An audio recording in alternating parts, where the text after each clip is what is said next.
We've built this tool we call Lifetime Impact. As I give to the spring every single month, my people served grows. So I'm providing clean water to more and more people, and I'm watching that grow over time. What kind of impact can I make in 700 million? Yes. Well, now I'm looking at it, oh wow, that's 40 people, that's 50 people, that's 80 people. And then as I go out and even bring other people into the mission of to give money to Charity Water, I can watch their lifetime impact grow too. It's just a unique way for us to say, it matters. You matter.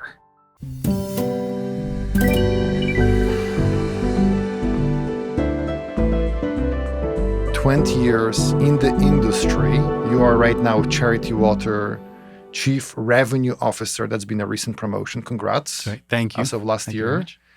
Yeah. What do you do as a Chief Revenue Officer?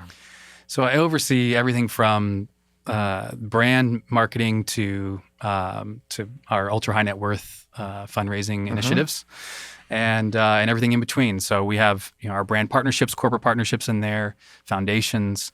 We have our monthly recurring product called the Spring, and of how people can engage with the organization and give monthly. So it's really kind of runs the gamut from the top of funnel to the bottom of funnel, as we would say in the marketing space. So you really are a chief. In the for-profit world, it would be Chief Marketing Officer. You oversee all of it. I do. The budget, revenue responsibilities. That's the exact equivalent. I do. I have an incredible team that helps me in that, and I'm able to at certain times focus in one area more so than the others. Yeah. Because of the really smart team that we have around us at Charity Water. So we obviously spoke. We had breakfast this morning, which was delicious. We know we spoke before, and you spoke to me about the fact that Charity Water actually wants to solve problems. What does that mean? Yeah. I mean, really at the heart of what we do, it's to provide clean water to everybody in the world. 1 in 10 people right now, 700 million people in the world do not have access to clean and safe drinking water. It's really unfathomable for us that are sitting here. We can't even imagine. I mean, there's water available. right here. I walked this morning to my sink, I brushed my teeth and never thought for a second about turning on the faucet, yes. right? And yet we know that 1 in 10 people around the world do not have that luxury. In fact, quite opposite. They actually spend many hours a day walking to collect water that even in turn with all of that walking and the hours put into collecting that water is still making them very sick and their families sick. And so, for us, we constantly use it. And to be honest, we internally will say in our lifetime, oftentimes, in our lifetime. Solve it in our lifetime? And because we want to create a sense of urgency. And, for us, it is not okay that 1/10 of the world doesn't have a basic human need. And so, for us, it's how can we move faster? Yeah. And solve this as fast as we possibly can. Well, give me an example. Make it real for me. Like, what's one example of something that you guys do, how you allocate the 100 million plus that you raise annually in a way where you feel that you are solving it versus addressing it? What does solving mean, like more specifically? Sure. I think a statistic that some people might be really surprised to hear is that, about not quite a third of the projects that have been built on the continent of Africa over the last 20 to 30 years to provide water to people are broken. Oh, really? A third? About a third, yeah. So that money is wasted, you're saying? Yeah, essentially. I mean, there was a time where, for a period of time, people had, in those communities had water access. But at some point along the way, a part has broken, something has gone wrong with water yield or whatever it might be. But, and so one of our key goals is to keep water flowing. It's not just to provide it, but to keep it flowing. And so we have maintenance programs that are really focused on making sure that once we provide clean water to people living in a community, that water continues to flow for years and years to come. Okay. So when we talk about solutions, we talk about solving things, it's really focused on what type of solution are we providing and what is the quality of that solution for the long haul. We want these communities to experience this forever. And so that's that's part of built into our DNA. Something else that I remember you told me is that what's else is built into your DNA is this idea that you have separate bank accounts for the two sides of the operation. Can you unpack that? Yeah. I mean, this kind of comes from early on when Scott Harrison, our CEO and founder, was developing the organization, was launching Charity Water. He found that there was great distrust from the American public toward charity. Yeah. And so one of the big things that was limiting people's giving or limiting their generosity was they didn't really trust where the money was going. Yeah. Am I paying for some CEO to have a big house or cars or whatever it might be? And so Scott said, I just want to kind of deal with that on the front end, and let's just never make that part of the equation. And so in doing so, we created what's called a 100% model. We have two separate bank accounts. So if you go to our website right now and you were to give a gift, 100% of those dollars would go straight to the field to provide clean water for someone. Yeah. So people say, how do you do that? Does the staff are not volunteers; they get paid. We have printer in our copy machines and all of the things that it costs to run a business. So in order to run the business, we actually have a group of about 130 families. They're called The Well. Okay. They pay for all of the overhead for the organization. So they pay my salary, they pay for my flights to get to places and visit the field and those types of things. And so the general public never has to spend a penny of their money on any sort of overhead. Huh. So much so that if you were to go to the website and give, the credit card company would charge us a fee for you to run your credit card. Yeah. We actually take, if it's a $3 fee, we would take $3 out of the operations bucket and put it in the water bucket. So paid by those families. That's right. So that 100% of the money you intended to give actually goes to the cause. Yeah. Now, I want to shift gears. Let's talk about the framework that you seem to have developed over the last 20 years. Yeah. What is that framework and what does it mean to you? Sure. So the framework is fairly simple. It's called look in, look up, look out. Mm-hmm. And it is in that order purposefully, intentionally. Look in, look up, look out. And look in is really this idea of, so often, and the reason why I coined the phrase is so often I heard people and saw organizations out there trying to do so many different things. Yeah. And a lot of what they were trying to do was go out and acquire more donors, go out and acquire new audiences, go out and acquire more donors. And they're spending all of this time when so often they had so much just right under their nose of opportunity. And what is the experience of your existing donors? What are they experiencing from the organization? Because what we know is that happy donors are your best acquisition source. So we're going to unpack this over the next X minutes. We'll talk about, we spoke about mission. How does this translate to messaging? Yeah. How does this translate to audiences, channels, an engine, a revenue engine that we can build? And, when you talk about looking in, looking up, looking out, how is in different from up and out? Yeah. So in would be, who do we already have in-house? Mm-hmm. What is the message that we're sharing? Who is our audience? Okay. It's really understanding the kind of core elements of who you are today. Yes.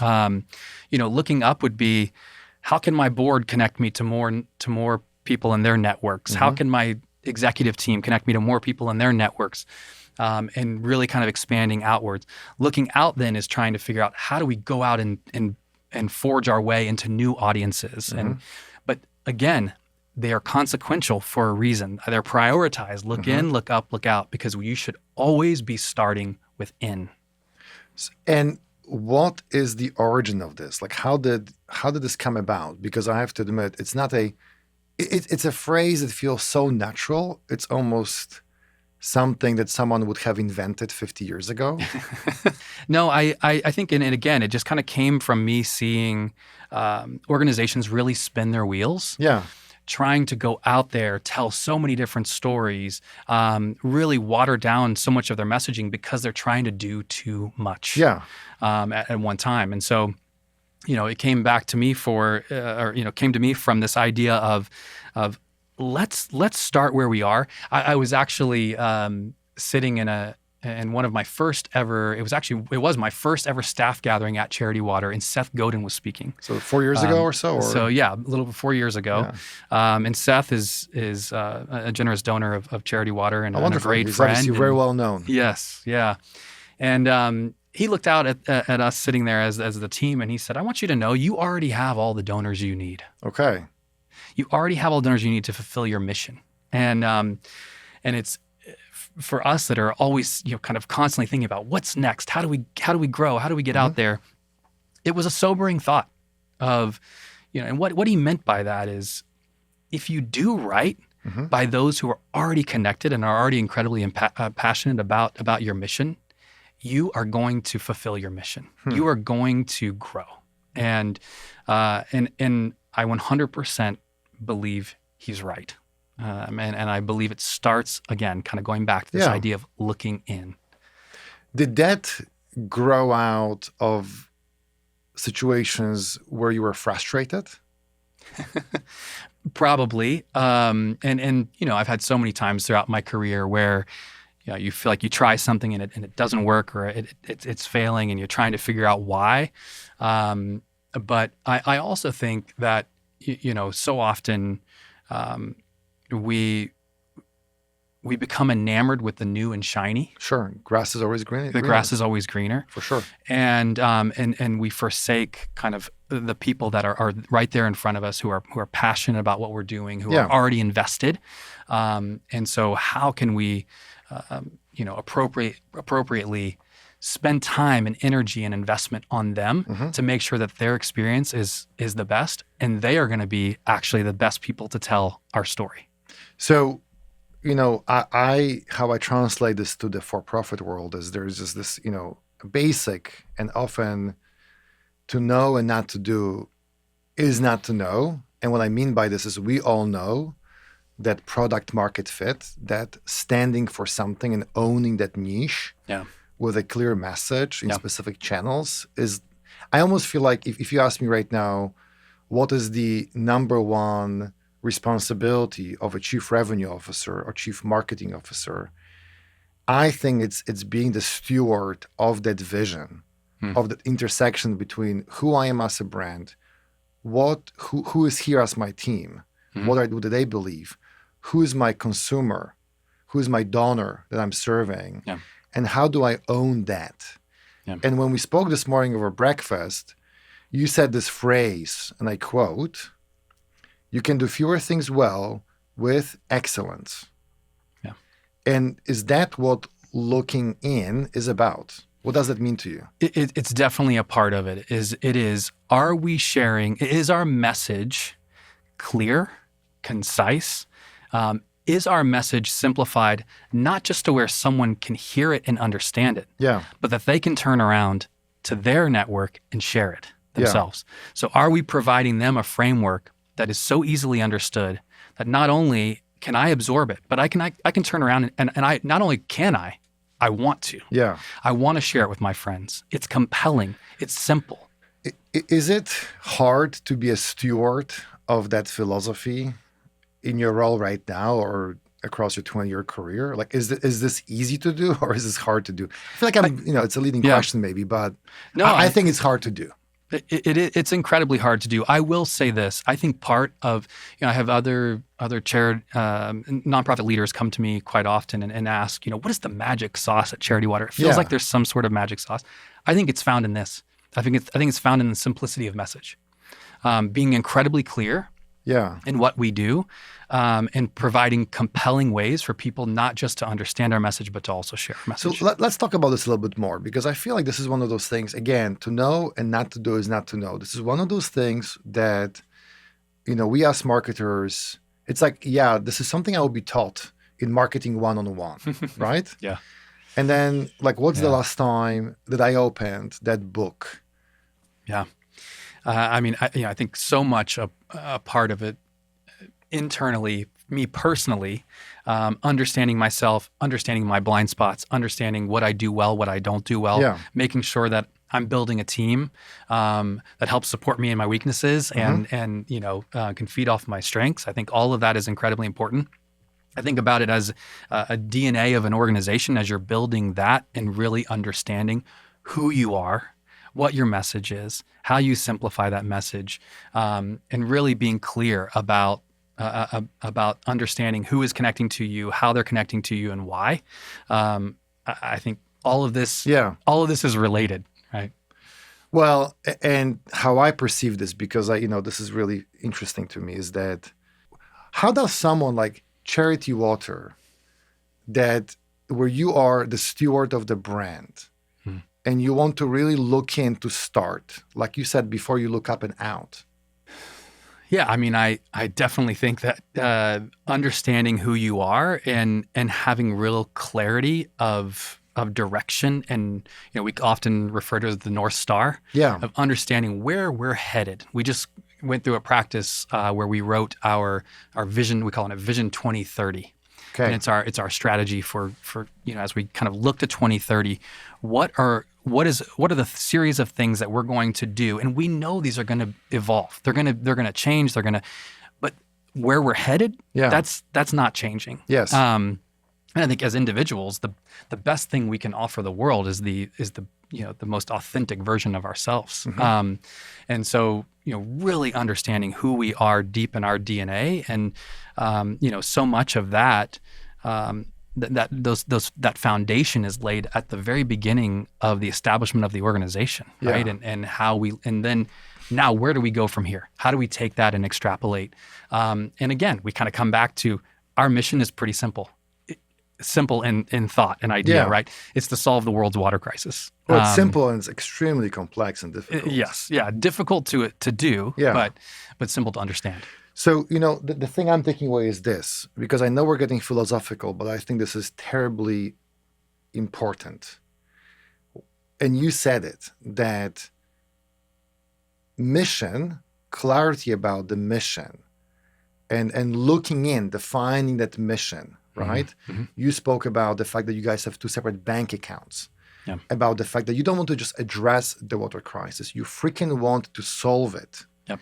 And, something as boring as, and it sounds boring, operating, making sure that this water pump is actually working and it's not broken, right? Yeah. Well, but that is solving the problem. It isn't just putting a pipe in the ground and 1/3 of those pieces of equipment, like you said, breaks down. Yeah. So these are elements to me of your mission being authentic, that your words, and it is actually a vision. And how many brands, if every brand that I interact with as a consumer had this clarity of mission, AKA vision, and was absolutely unapologetic about being committed authentically for the next decade, right? Because it shouldn't change, to your point. I don't know. I think brands will be more successful. I absolutely agree. Yeah. Yep. And to me, and I know, look, I'm I've been doing marketing for 25 years. Yeah. And this is the thing that drives me crazy when I talk to a brand and they cannot tell me what you just told me. Yeah. It's funny how it's not easy to be committed to. Greg, can I give you an example? Yes, please do give me an example. So I was at an organization for a while that was doing incredible work. Yeah. We were doing incredible work. And we did a lot of things in the field and in the developing world. And the things that we were doing were inherently good. Yeah. A lot of good things. They were quite complex. And we wanted to tell all the different stories about what we were doing. Mm-hmm. And so we would try to educate our audiences as we shared our message. Mm-hmm. Wasn't working. And so when we started to hone in our message on one of the things that we do really well is this, mm-hmm. and we would share about this over and over again and be very simple. All of a sudden, our acquisition strategy started working better. People started coming on at higher levels, at greater volume. And the idea was, okay, now we're getting them in the door. Now let's educate them on all the different things that we do. So we started doing that. Well, then you start to see the attrition rates go up. Yeah. And it's like, okay, wait, something is disconnected here. And so over time we go, nope, let's stick to the message that brought them here in the first place. Even though I think one of the greatest mistakes we make as organizations is at times we can get a little bit bored or tired Sure. with the same message that we're sharing, not with necessarily the work, but with the message. And the issue becomes when we think that our audiences are bored with it too, because that's not oftentimes not the truth. Mm-hmm. And so we went back to kind of sharing the message that brought them in to begin with. And when we did that, we saw the retention rates start to rise, the attrition rates going down, and we fixed the issue. We fixed our attrition problem by cutting attrition nearly in half, just through simplification of message. Yes. And trying not to feel like everybody needs to be educated with every single thing that we do. Mm-hmm. It doesn't mean those things aren't important, and it doesn't mean you shouldn't be doing those things. But what it might mean is that the message itself needs to be simplified. If I'm talking from a nonprofit standpoint, your donor doesn't necessarily care that you do all these things from A to Z. What they want to know is that their dollar is making a difference in the lives of others. Like whatever the mission that they gave to, that you told them that they were giving to, they want to know that the impact is being made. And that's where we kind of, we get lost sometimes. That impact, right? That emotional connection, that upside from being committed to that one story. Mm-hmm. Share the story of Helen from Uganda. Oh, yeah. And how that can resonate. Gosh. Because it's a great story. Gosh.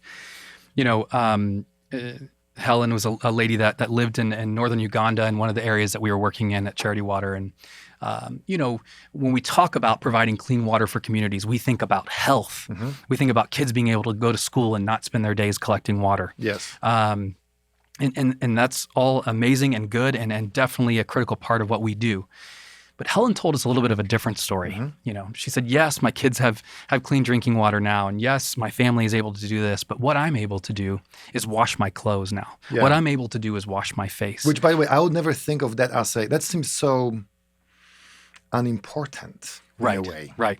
But if you think about, you have a very limited amount of water that you can use per day. I can either cook with this. Yeah. I can either give my livestock something to drink. I can, or I can take a bath. And it's either or. Well, now she had and. Yes. And I can do this. And I can do this. And what she said was, and I feel beautiful.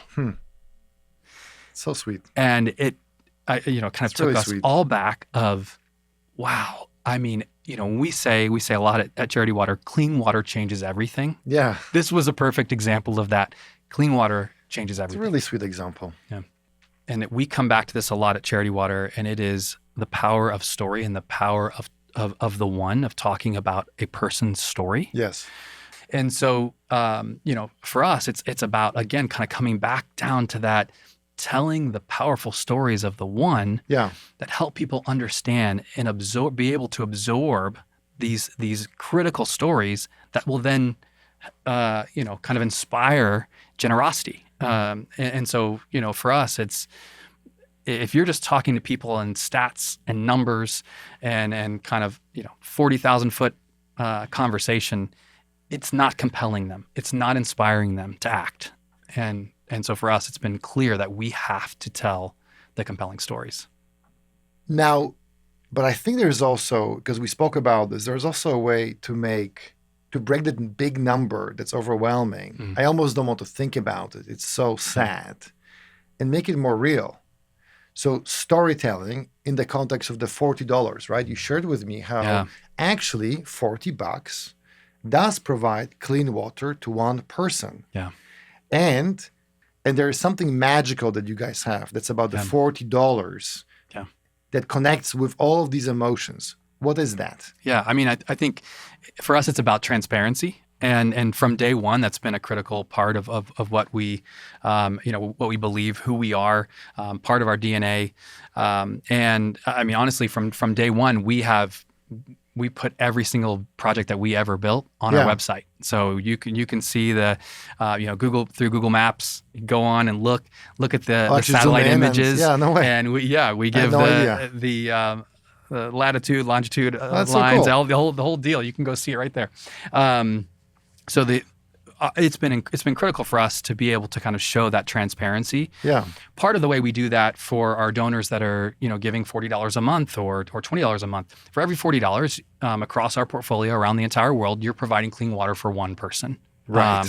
And so that's it? This is like over a year, like over what period? Well, so no. So let's say a project might cost $10,000 to build a well in a community that's going to provide clean water to 300 people. Yes. So the idea is that for about every $40, that's going to provide clean water to one person. A member of the community would be able to use that well. That's right. Okay. That's right. That makes sense to me. So and for us, it's important, again, kind of coming back to that story of the one. Yep.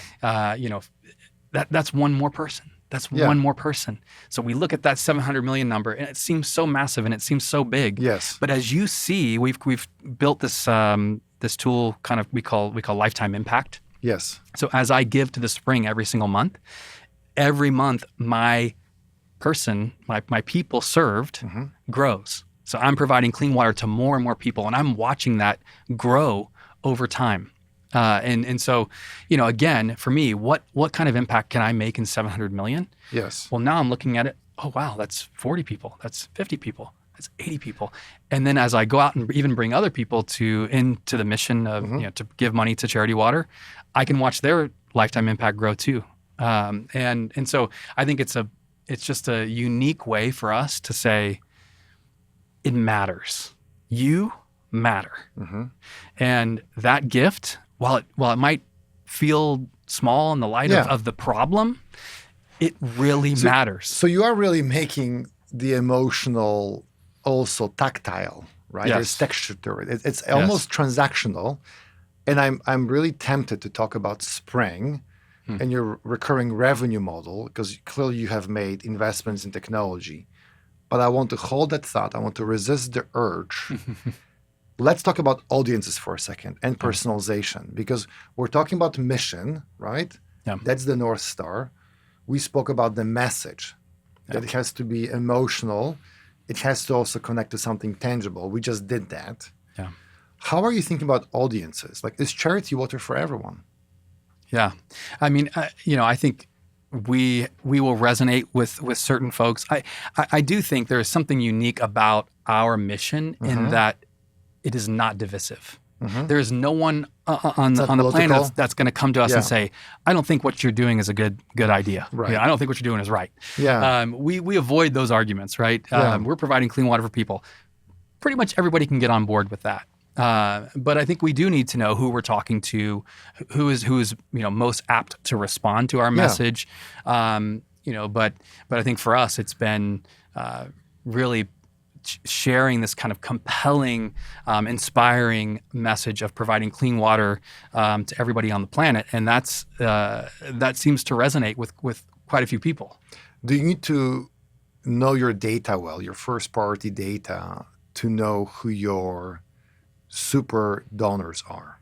Yeah, for sure. I mean, we definitely have some personas, and we know who the people are that are most apt to respond to our message. And so, when we're looking at paid marketing and those types of things, we're trying to target those types of people, a certain type of people, for sure. And I think, part of what's built into the DNA of the organization too was when Scott first started the organization and thought, you know what, I know so many people are skeptical of charities. Yeah. I actually want to be a charity for the skeptics. Like, what if we create a charity? We remove this idea of, I don't know where my money's going.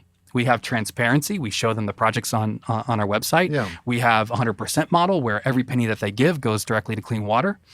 And we almost become a charity for the skeptics. Yeah.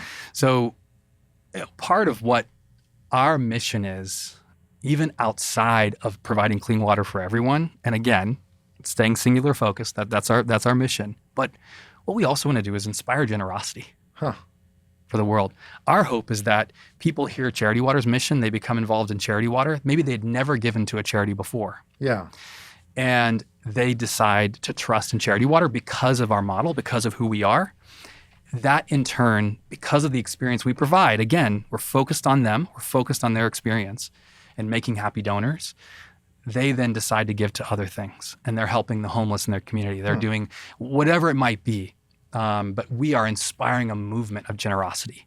That is really an unspoken part of our ethos at Charity Water. So tell me about a brand that wouldn't want to have their mission be something that people internalize and then want to share with others. And isn't that the best promotion from an organic perspective, right? For every brand out there that would want the audiences, because of that clarity of messaging, because of clarity of mission, to be so clear about what they stand for, that they're going to sort of make this part of who they are, and it's going to inspire them towards a movement. Again, I think any brand that has some kernel of mission within them. I mean, I don't care if it's, Allbirds using recycled, right, materials, right, green materials, or Tesla, right, promoting sort of electrification, which is really about climate change. It can be really any brand with some promise of something bigger than themselves. So, I mean, what you're describing is, I think, literally a marketer's dream. And I'll stand by that phrase. Now, let's talk about donor journey. And I think that your founder had an interesting experience that has to do with Spotify. And I think that inspired you guys to really go in on, what I kind of personally call individual giving or general donors. But I think you're providing this experience for all of your donors. So talk to me about that Spotify example. And then I want to go into specifically this idea of kind of the revenue engine that you've built. Sure. Yeah, I mean, the Spotify example is interesting. Scott, our founder and CEO, had taken Daniel Ek to the field to actually see some of the work firsthand, to see some water projects and that sort of thing. And they were in Ethiopia, and they're driving in the vehicle along this kind of dusty road, and Daniel looks over at Scott and he says, your business model, it kind of stinks. And Scott said, "What do you mean?" He said, you get to the end of the calendar year, December 31st, and your fiscal year ends, and you get to January 1, and you're back at zero. And he just kind of, he's talking about what he's building at Spotify and this monthly recurring subscription business and idea and model. And so Scott's idea was, can we build a subscription program for good that would inspire people to change other people's lives through providing clean water? And so we launched the spring experience, which is a monthly recurring program for donors, and it's a community of donors who are doing immense good and providing clean water for thousands and thousands of people every single year. And so for us, it's the idea of personalization. I can't think of personalization without thinking of Carnegie and How to Win Friends and Influence People. And people love to hear their name, right? And when I get emails from nonprofits that I give to, and they say, "Hey, donor," or "Hey, supporter," it's I want to hear my name. I want you to tell, I want to know that you know me. And so we really try to go above and beyond in some of this. And, we have a few stories. And most recently, I'm thinking of, actually, I'll give an example of our CEO and founder who was talking to one of our donors, and she was talking about how her son was really loved Star Wars. So Scott immediately... I love Star Wars. Star Wars, I love Star Wars. I don't want to get you started there. Good call. Yes. And so Scott immediately goes back to his computer, sits down after he talks to this donor, and just mails them a Mandalorian Lego set. Oh, nice. For the son. Yes. And just says, hope he enjoys it, And of course, she receives this gift and responds with this email of like, "Oh my goodness, I can't believe you do this." But this is what we try to foster within the DNA of Charity Water, which is every donor matters. Every person matters. Everybody that is connected to our mission matters. And we want to honor that. And so we have something we call surprise and delight at Charity Water. I know a lot of people use the same terminology, but we use it quite frequently inside the organization. And it's, how can we surprise and delight our donors? And I think it showed up many ways throughout COVID, where we knew that people were fearful. They were hurting. They had family members that were really hurting or suffering, and so we really tried to do many different things, from creating funny TikTok videos to whatever it was at the moment, of connecting with our donors over this time that felt very heavy, but doing so in a way that maybe hopefully provided a little bit of light and delight in their day.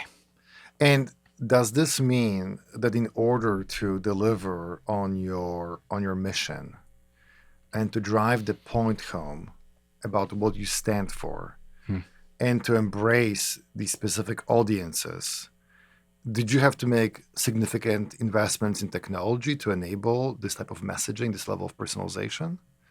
Yeah, and how did it happen? Yes, and we are still growing. Yeah, right? We are still in the process of trying to establish the infrastructure that would allow us to do it even more. Because there is, I would say priority one for us again, as we think about looking in. Yeah, it's really, really fine tuning that infrastructure so that we can do the best job of looking in and providing the greatest experience for those who are connected to us. But yes, I mean, it's data informed. You mentioned donor journey earlier. Yes. This is something that we talk a lot about at Charity Water is what is that donor experience from the time that they say yes and they give to us that first gift? What does the process then look like year over year, month over month, year over year, and how does that continued growth? How do we pull them deeper and deeper and more engaged into the organization? And we want them to feel a part of our community. We want them to feel like a part of the Charity Water family. So I want to share another quote because I want to really drive this point home, and I want to drive it home because I feel that I work with many not-for-profits, and I don't hear the phrase donor journey is used more and more often, but I don't, and maybe it's just me, I don't hear it contextualize around personalization. But I think that's exactly what it is. Yeah. And under the quote, right, under the factoid, 72% of consumers say that they expect the businesses that they buy from to recognize them as individuals and know their interests. As individuals and know their interests. So this is I think Scott sending that Mandalorian, which I think Grogu is cute. I think Grogu is very cute. And I actually have, I bought my kids Grogu mascot a while back. And I have Crocs sandals with Grogu on them, by the way. I really love my Star Wars. But, Scott sending that Mandalorian set, he's making them feel like an individual, right? Yeah. You telling someone that now that you've donated $40, you're actually providing clean water for one person. If your friends also become part of this mission, maybe your impact has spread across others, right? Yeah. That makes me feel like an individual. Does that drive a deeper relationship? Hell yeah. Yeah. And does that give me some delight from the relationship? Yes, but it sounds like it's enabled by technology and data and just your approach to messaging. And here's something else.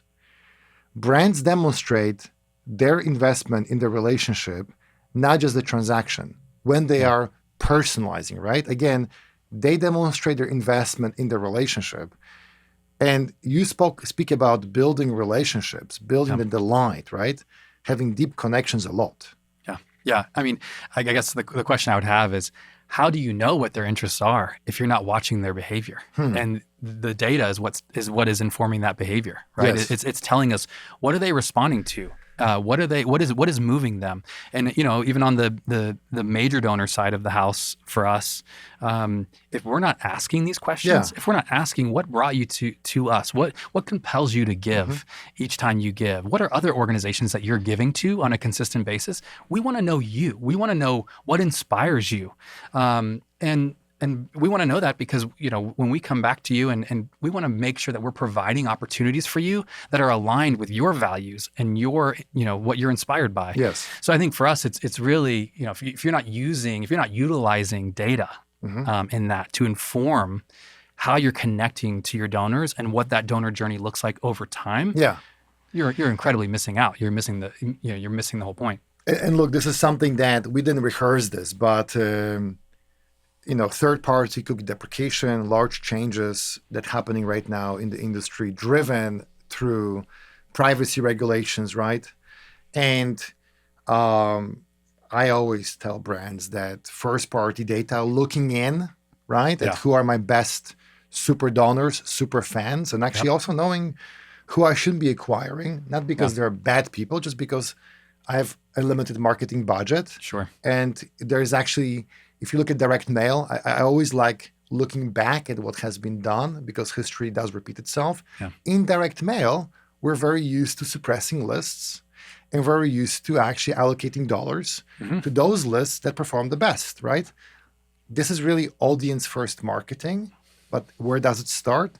With your own first party data, you understanding your data, behaviors, and driving decisions, driving media allocation through that lens. That's right. Now, there's a story of a video that was posted online about water. I think it was a 19-minute video, over 100 million views right now.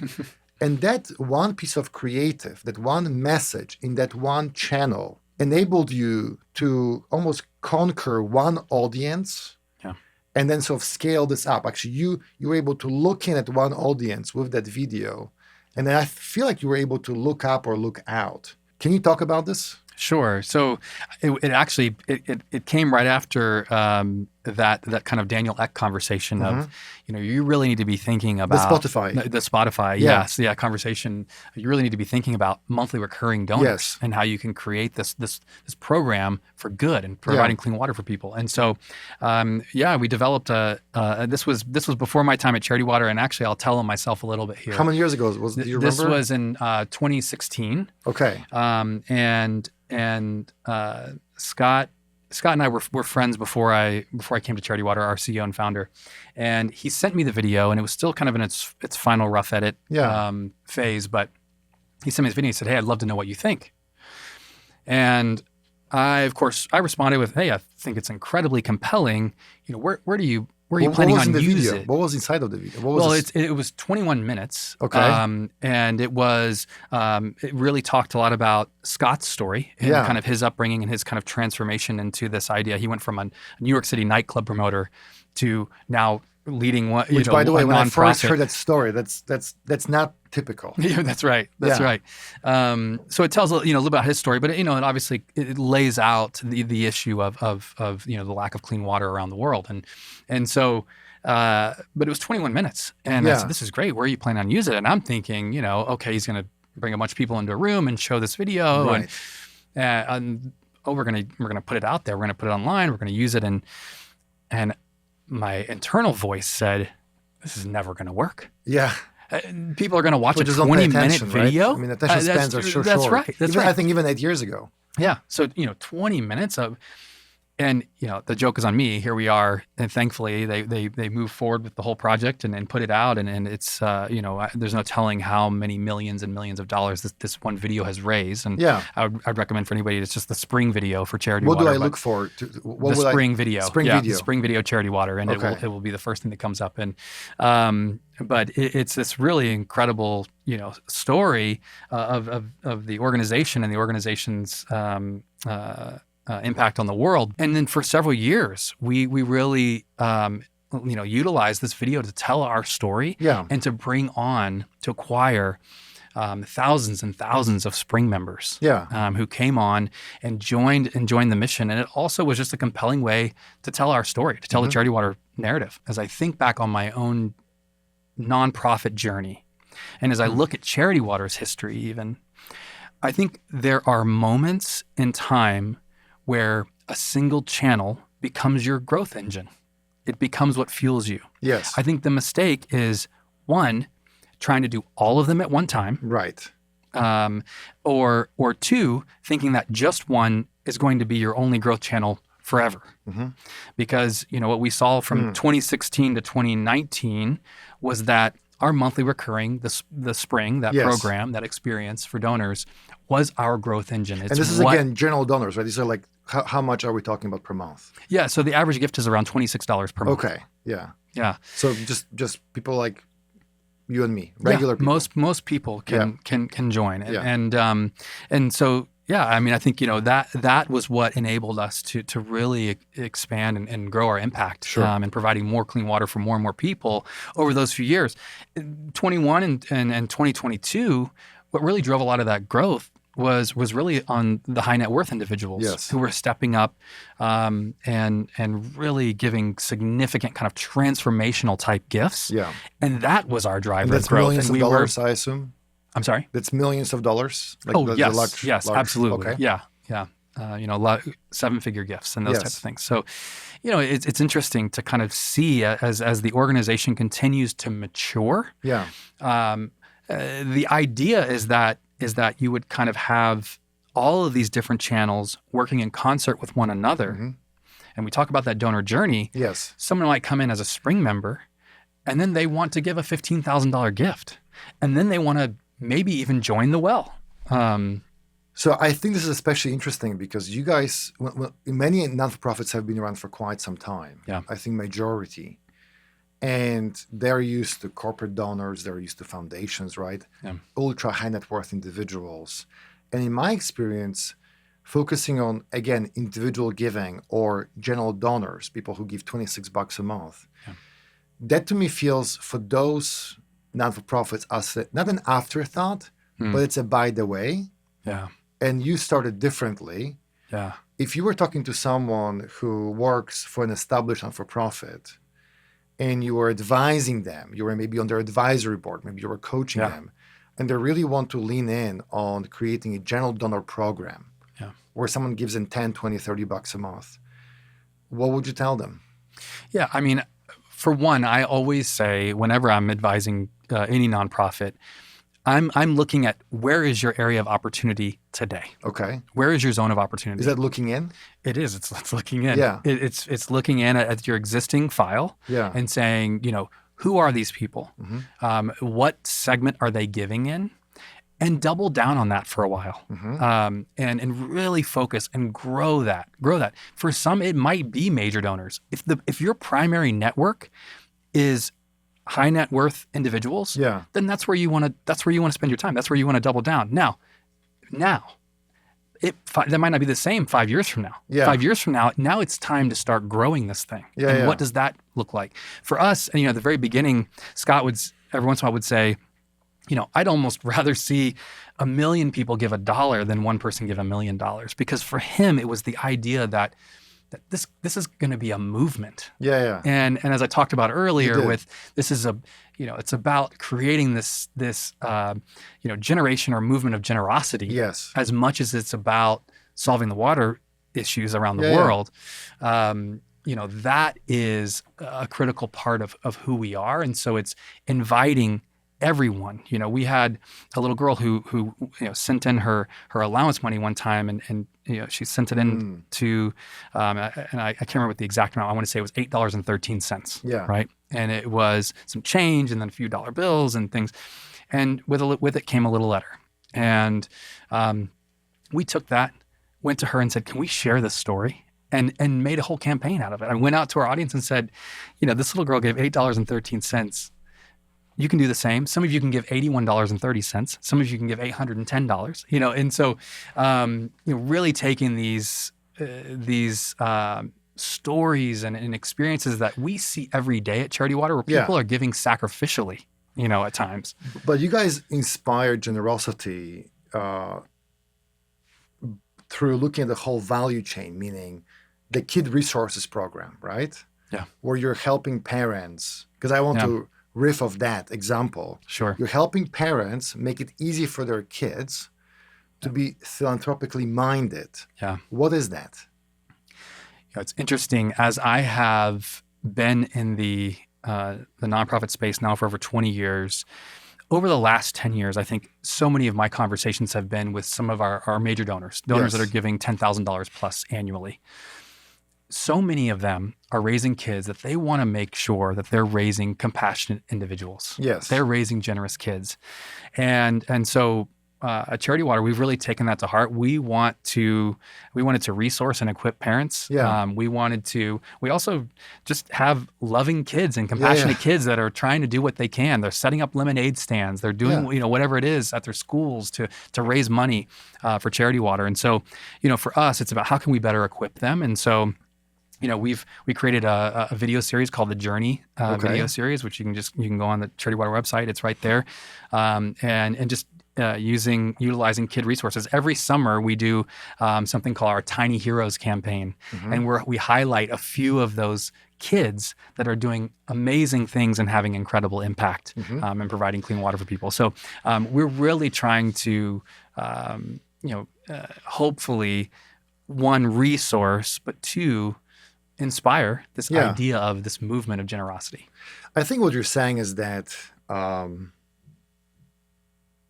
if I am a non-for-profit and I want to be durable and I want to be future-proofed, because so many of the marketing leaders I talk to in the space, they have an aging list. Direct mail seems to be a big thing, right? Still, with many NFPs. They want the fresh blood. They want to go after younger audiences. They struggle being relevant. They struggle with knowing how to reach those audiences. And if I look at me, there are some causes where I donate $10 a month. There's a handful where I will donate $10,000 a year, right? Maybe not consistently, but occasionally. Sure. Then we as a company will donate $50,000 to someone. So there's not one persona, meaning we are all complex, multifaceted. And I think what you're saying is that if I can have a program that speaks to me as a parent, me as an individual, me having kids, me as someone who can give maybe 25 years ago $10 a month, and maybe right now it's $10,000, and maybe in the future, I would love to be in a position where I can donate several $1 million. Not right now, not today. But you know what? Maybe in 5-10 years, I'll be exactly there. And if I'm donating $26 a month to Charity Water right now, and I'm part of that mission, and I know that with $40, one person gets access to clean water, and I know that you guys have separate bank accounts, and I know that you want to, create a kind of a mission of generosity, right? And of course, I'm talking about Charity Water, but I'm really talking about any other non-for-profit out there, anyone that is mission-driven. I think that you are going to be that non-for-profit that I will specifically want to donate that $1 million to in 10 years because you have taken the time to establish that relationship with me because you have had the North Star that has stayed consistent. Is this it? I mean, am I, Yeah, absolutely. Absolutely. Am I summarizing it okay? Creating brand loyalty, understanding. And again, I think for us, we truly approach this from the standpoint of even if the $26 donor is giving us $26 for the rest of their lives, and that's all they can ever do. That's great. Matters. Sure, of course. That matters. And so I think for us, it's how do we provide these incredible experiences for everybody along the journey in every single area of, whether they have great capacity to give, smaller capacity to give, we can all make a difference. And so how do we inspire each and every one of those? And that's a part of that donor journey piece too, is how do we talk to those folks? And it's part, it goes back to what we said earlier. What we do is complex. Marketing is awesome because it is ambiguous, right? It is emotional. It is financial. I mean, look, business. When I talk to other business owners, what is business about? It's about psychology and money. It's about emotion, and you have to also make sure you have money in the bank. Right. You can't just have emotion, and you can't just have money. You have to have both. I think that's what marketing is also about. If you're a CFO, it's not about emotion. It's about money, right? If you're just thinking about, if you're a creative shop, it's about, you can say it's about, money, but it's really about emotion, I think. But a marketer is about emotion and money and technology and data and messaging and mission. Personalization, right? That's right. It's freaking overwhelming. And focus. Focus. Well, in all of that, looking in. This is the looking in. There we go. I think so often in nonprofits, and one of the biggest issues I see is them trying to do far too many things. And we struggle with it at Charity Water too. Yeah. We're not perfect by any means. Everybody does. Part of part of what we have to decide daily is really this idea around focus. I was hanging out with he's actually one of our very generous donors. He's the producer of the movie Elf. Yes. Todd Komarnicki, and he was saying, he said, Ben, he said, no is one of life's greatest vitamins. And I thought, one of life's greatest vitamins? No. And he said, because it nourishes you for what you're actually meant to do. And I thought, oh my goodness, let's take that right into Charity Water and let me apply that now, because, if you can do so many things, and as you start to stretch yourself so thin that you compromise quality and you compromise excellence. Yeah. And can we decide to do a few of these things really, really well? We have very smart people at Charity Water. There's no shortage of ideas. And I think for us, it's deciding which ideas are right for right now. What are we going to tackle? How are we going to do it? And really focusing. It's funny how the art of saying no, right? Yeah. The permission to protect myself from doing too many things, like your example of your donor, the director or producer of Elf, of the movie, which is a great holiday movie.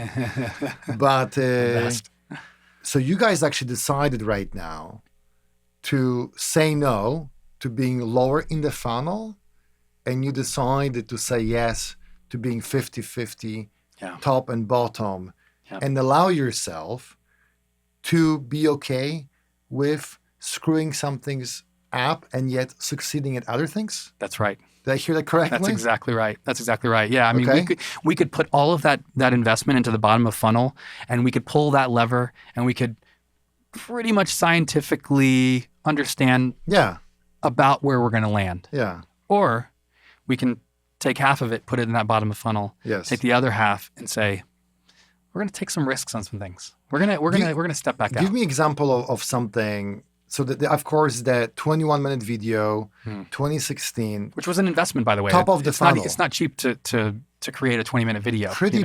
risky move. A risky move, right? I'm sure that wasn't cheap. Yeah. And why not just put those dollars into paid search, for example? That's right.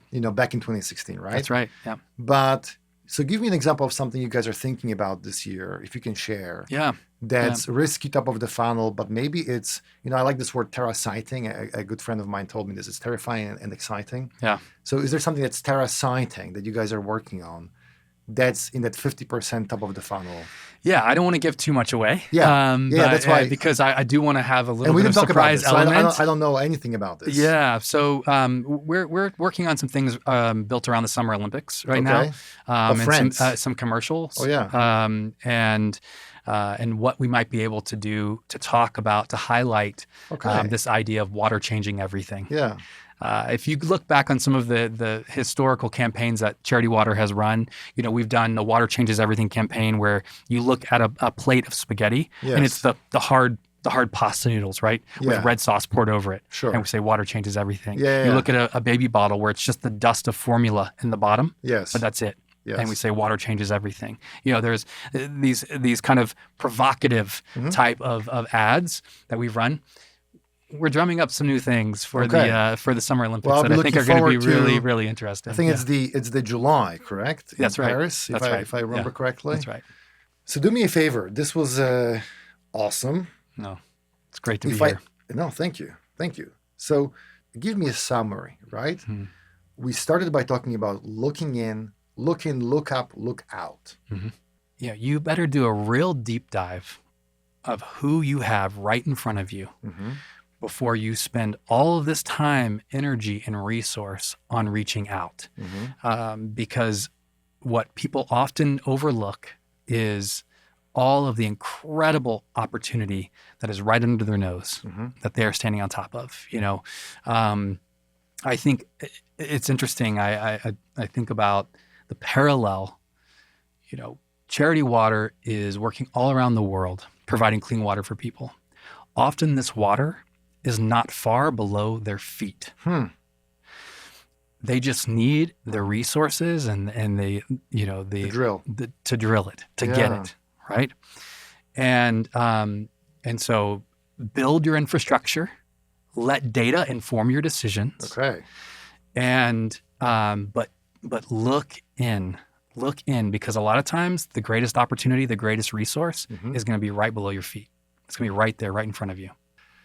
Ben Greene, Chief Revenue Officer, Charity Water, 20 years of experience in the industry, so many amazing lessons, so many great examples of how marketers can create what feels like exceptional value through the practice, the discipline of being obsessed about, may I say, doing fewer things well.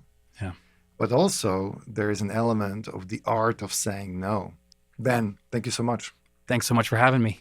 Great to be with you.